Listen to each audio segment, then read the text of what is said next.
I started some fights on Twitter this weekend unintentionally. I didn't mean to. I just was trying to get a little engagement early in the morning before I went out with my wife, and I just posted a couple tweets and then didn't look at my phone. And people were like arguing amongst themselves for days. So that's fun. Let's talk about those topics. If Niner Yeah. fans are that passionate, let's go for it. Let's start with Deebo. Is Deebo Samuel a glorified running back? I've seen this take from a lot of 49er fans. A lot of people seem to feel this way, and it's obvious why. It's how the Niners use him. He's almost as much a running back as he is as he is a wide receiver, or at least that's how they've used him so far. Would you say that he's a glorified running back? Yeah, so I also saw this conversation on Twitter. Saw it at a totally different time than you. I saw it about 2 a.m. Central Time last night. I finally scrolled through Twitter. I hadn't been on Twitter all weekend. And I finally scrolled through Twitter, and I see this just outrage. And everybody who knows me knows my favorite football player in the NFL is Deebo Samuel. So there was a tiny bit of emotional reaction from me like, wow, how can you say this? So let's get into this conversation. No, he's not a glorified running back. Like, I don't. First of all, that's a little harsh. It's a little harsh. That's so harsh. I don't understand that. And it could be said it could have been just said in exaggeration, whatever. But I think the entire concept, because I feel like it's not just the first person that said it. I saw enough people agreeing with this take. Just makes no sense to me.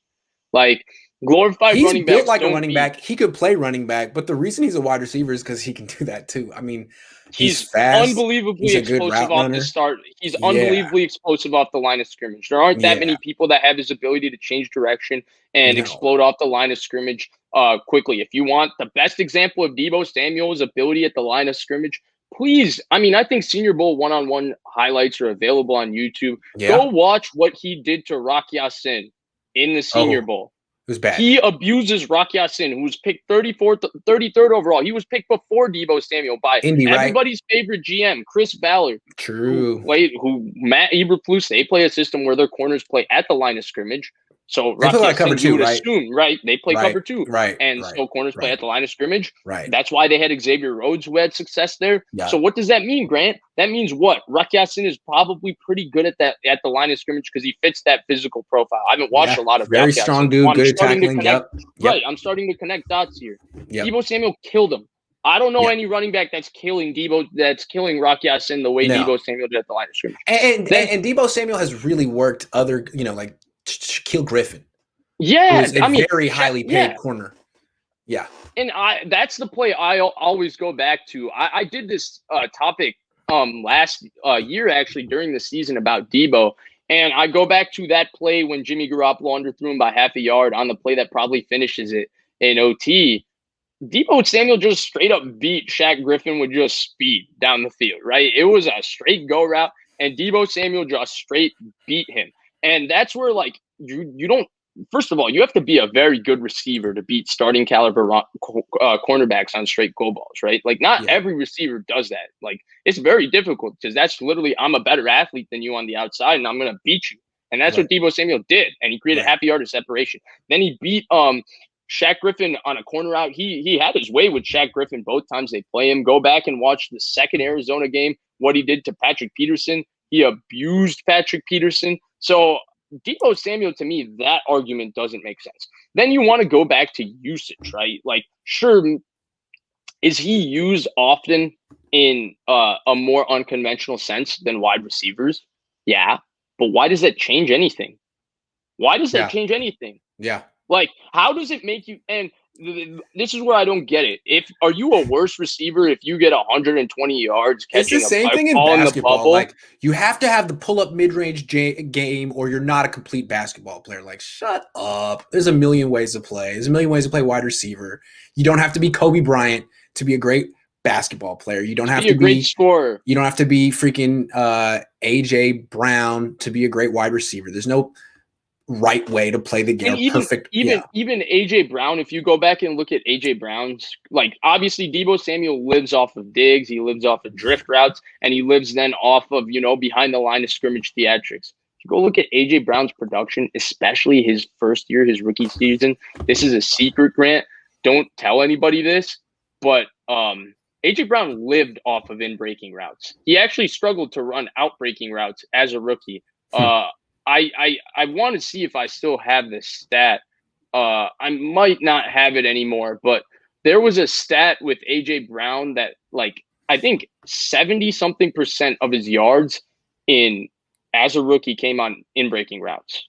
Well, Deebo Samuel was a very good runner of digs. He's a very good runner of the drift. I mean, drift concept, very famous in Shanahan's concept, in Shanahan's offense. Well, the drift concept's also really, really popular in the Arthur Smith offense. They lived off of that play action, and Tannehill was really, really good at throwing that route to AJ Brown. So there's another point of this. And then going back to this entire point of, is he a glorified running back? Like you went to the conversation. You said basketball, you have to have this pull-up mid-range jumper.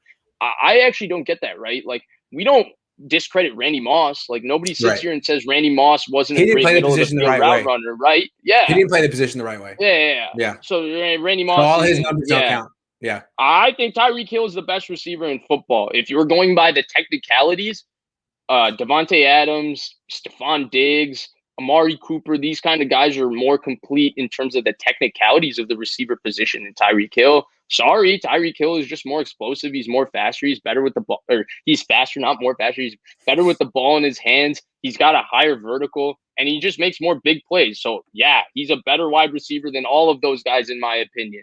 And he's not as complete as those guys, even though he's good. So, I just don't understand this conversation with Deebo. I don't get it at all. I think there's enough shown between what he did in South Carolina and what he's done early in the NFL where this shouldn't really even be a topic. And even if he is a glorified running back, guess what? That glorified running back single-handedly won a game against the best defense in the NFL twice. He did it against the Rams twice. And you go back and look at look at the target breakdowns when him and Ayuk played on the field together, right? Ayuk's biggest game, I would say, with Deebo on the field, and I'm doing this off the top of my head because I never had a chance to be able to go check the actual box scores, is Buffalo. Yeah. And Buffalo was a game that I think a lot of people had the conversation of why didn't Deebo Samuel get the ball enough? Because you were coming off of a game against the Rams where he single-handedly won the game for you late down the stretch. And if you go back and watch the film, McDermott and that Leslie Frazier and that defensive coaching staff did a lot of really, really creative things to take Deebo Samuel away from that football because game. They saw him as the right. Yeah. But otherwise, you go down the list and you look at the games that the two of them played together. I mean, the New England game, I would say, was pretty even, but there was still a focal point on this kind of stretching the defense horizontally. And when you're stretching a defense horizontally, nobody on this offense does it better than Deebo Samuel. He attacks the perimeter with such force, violence, and explosion that I would say he does that better than anybody. You look at the first Rams game, Deebo Samuel was the best player on the field. You look at the second Rams game, Deebo Samuel was the best player on the field. The Dolphins game, nobody really did anything. You go down the list. Even the Washington game where Brandon Ayuk had a very good game and they lost because of 2 turnovers. Well, their game plan went out the window when Deebo Samuel injured his hamstring on the first play of the game. So I don't understand this. I didn't understand this conversation. I don't like it as a Deebo fan. It makes no sense to me. And even if you can make maybe a case, even though I don't think you can, that he's a glorified, quote unquote, glorified running back, there's absolutely nothing wrong with that because as I made the case before, he is still the most important player on this offense. He does play wide receiver with a running back style. Kittle plays tight end with the running back style with the ball in their hands. But if he stays healthy, Deebo, I mean, he's going to be making $15, $16 million a year, which is not running back money. That's wide receiver money. No. So let's end it right there. San Fran 49er fan says Deebo has hamstrung, pun intended, by Jimmy G. Yeah, I think that's more where the limitations come from, not necessarily from him. Real quick, Gavin says he wants to know why I'm not doing Twitch tonight. I got to do a whole new schedule now that the season's coming back and Zoom is over. Now we're going back in person.